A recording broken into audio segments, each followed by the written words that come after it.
So what is haptic feedback? What is adaptive triggers? What is all this brand new technology that is going to be coming out with the PlayStation 5 controller, the DualSense controller?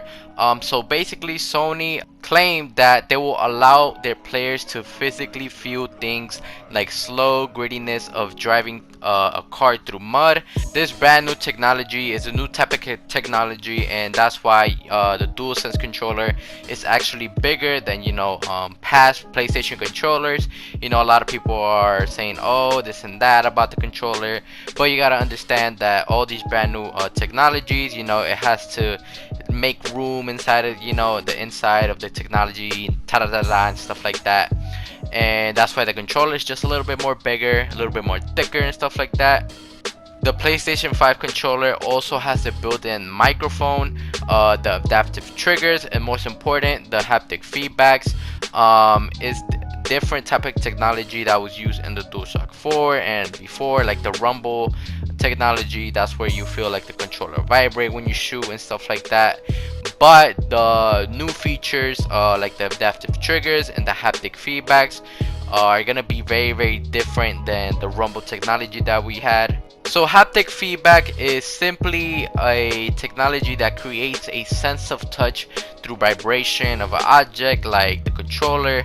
That's what makes the PlayStation 5 controller's haptic feedback different, because it's gonna be in the game and stuff like that. So a writer from Wired, Peter Rubin, said that the PlayStation 5 controller feels distinct and surprisingly immersive tactical experience in a Astrobot rescue mission. That the sand felt very slow and sloggy, and mud felt slow and soggy, and when being on the ice, a high frequency of response made the thumbstick really feel like the character was sliding, jumping into a pool, that he got a sense of resistance of the water on a wooden bridge, a bouncy sensation.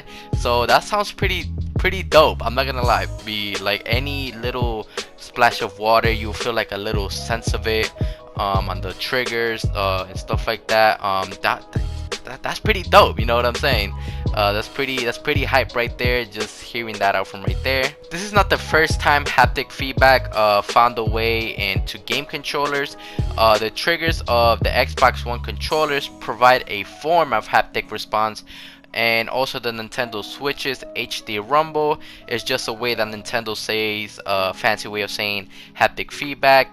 And also Sony said that they could have implemented haptic feedback with the launch of the PlayStation 4 Pro, but it didn't want to create a split experience from people that had the regular PS4 or the PS4 Slim versus for the people that had the PS4 Pro.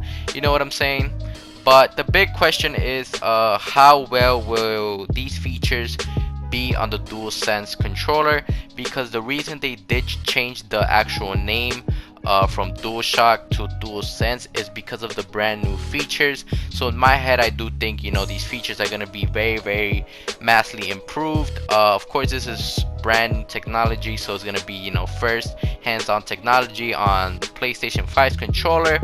I do think that this is gonna be very dope, and of course not every single game is gonna take advantage of this, because they're gonna be third-party games and first-party games, but PlayStation's first-party games will take full advantage of this. And I talked about this in my last DualSense video, that this is going to be a big feature that I also think is going to be like a PlayStation exclusive. The controller is going to be like a PlayStation exclusive also. You know what I'm saying, that you get these immersive feelings on only the PlayStation controller. You know what I'm saying? But yeah, man, I'm gonna cap off this video for today, and I'm out, bro. Peace.